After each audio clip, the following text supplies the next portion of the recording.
উচ্ছেদৰ কবিতা কবি কবিৰ আহমেদ। মই এজন দ্ৰাবিড়মূলীয় মানুহ। ভাৰতৰ আদিম ভূমিৰ ভাৰতৰ কুমাৰী ভূমিৰ প্ৰাচীনতম প্ৰতিভূ মই। আৰ্যসকলৰ দৰে মোগলসকলৰ দৰে আহোমসকলৰ দৰে বগা বণিকসকলৰ দৰে ৰং বিৰঙৰ প্ৰব্ৰজনকাৰীৰ দৰে ভাৰত ভূমিলৈ মই প্ৰব্ৰজন কৰিব অহা নাই। ভাৰতৰ মৌলিক মাটি পানী বায়ু আৰু পৰিৱেশ তন্ত্ৰৰ মই প্ৰথম সন্তান। মই অনাৰ্য, মই দ্ৰাবিড়, মই নিশাত প্ৰাচীন গুহা মানৱৰ তেজ হৰপ্পাৰ সংস্কৃতি মোৰ দেশত এতিয়াও প্ৰবাহিত।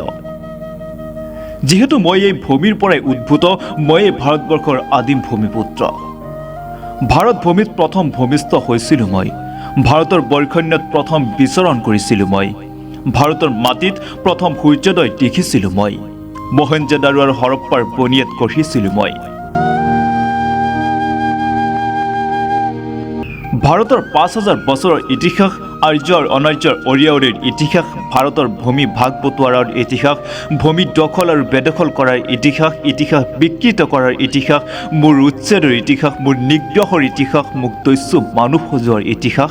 এই ভূমিত প্ৰথম নাঙল ধৰিছিলোঁ মই। এই ভূমিত প্ৰথম বীজ ছটিয়াইছিলোঁ মই। এই ভূমিৰ প্ৰথম প্ৰহৰী, প্ৰথম থলুৱা মই।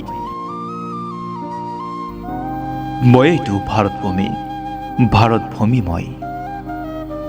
মই অনাৰ্য, মই দ্ৰাবিড়, মই নিশাত। যিহেতু এই ভূমিৰ পৰাই উদ্ভূত, ময়ে ভাৰতবৰ্ষৰ আচল থলগিৰি, প্ৰথম ভূমিপুত্ৰ মই। ধন্যবাদ।